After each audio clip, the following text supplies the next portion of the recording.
As mayor, how do you intend to keep Riverside moving forward internationally with our sister cities and economic development?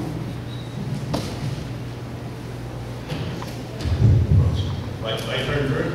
And I think if you look at the sister city relationship, and if we're looking at expanding that city-sister relationship, at this point in time, I think we should only look at it if it's going to have an economic impact to the city of Riverside. And before we bring the sister city on board, I think we need to look at the economic impact and a plan in place if they're going to come forward. There have been some tremendous success stories as far as sister cities and economic impact to the city of Riverside. If you look at India, I think they had Tata Corporation that was bringing in, doing about, located here in the city of Riverside, doing about $40 million a year. And then we have Solar Max that just moved in under the EB5 program. That's where you pay X number of dollars to go ahead and stay over here legally. But they brought all that money in here, and Solar Max is now, it looks like they're starting to be up and running. But that's an economic engine that we need to utilize as far as the sister city is concerned. And the other thing is education. A lot of foreign students come out that are part of the sister city program and part of those countries and those cities that come over here and have to pay a pretty hefty tuition, like going to RCC, and I forget what it is, somewhere in the neighborhood of $5,000 or $6,000 a year is what they pay. So there's an economic engine involved in some of these sister city relationships, and we need to nurture those more.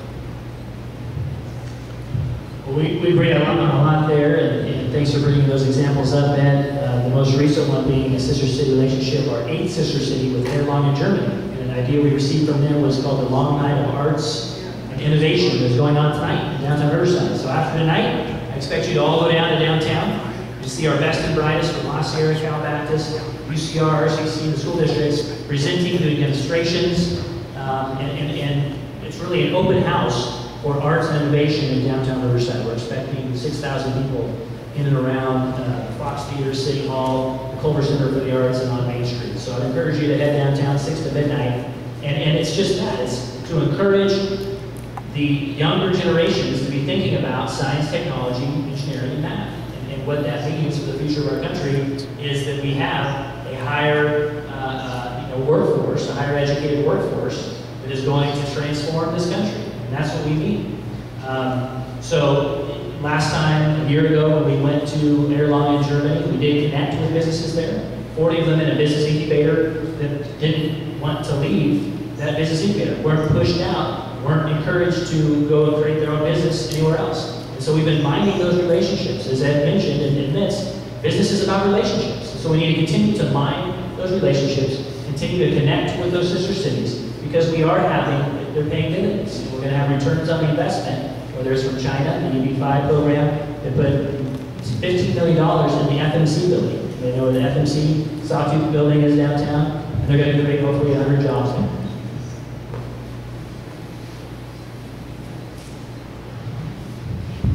Once it's baked without a little bit of rebuttal here, but one of the things, if you're going to do a sister city program in the city, I think it has to be open and notorious to the public.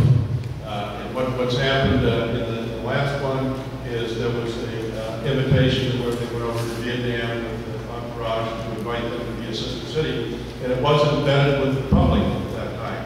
And when they went over there, they invited the delegation to come back to the city, and then there seemed to be a little bit of uprising with the veterans as to whether or not they should be a sister city or not be a sister city.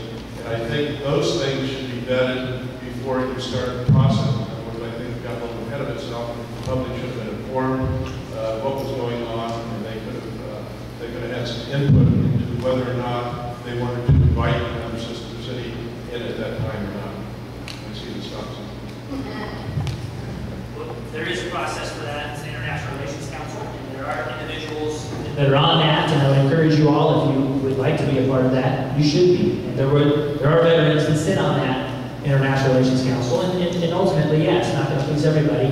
That veteran should have gone back to other veterans groups and vetted that out. And we have an opportunity still for veterans to come and have a conversation with the group, the delegation that went to Vietnam, to figure out whether or not this should be our 9th sister city.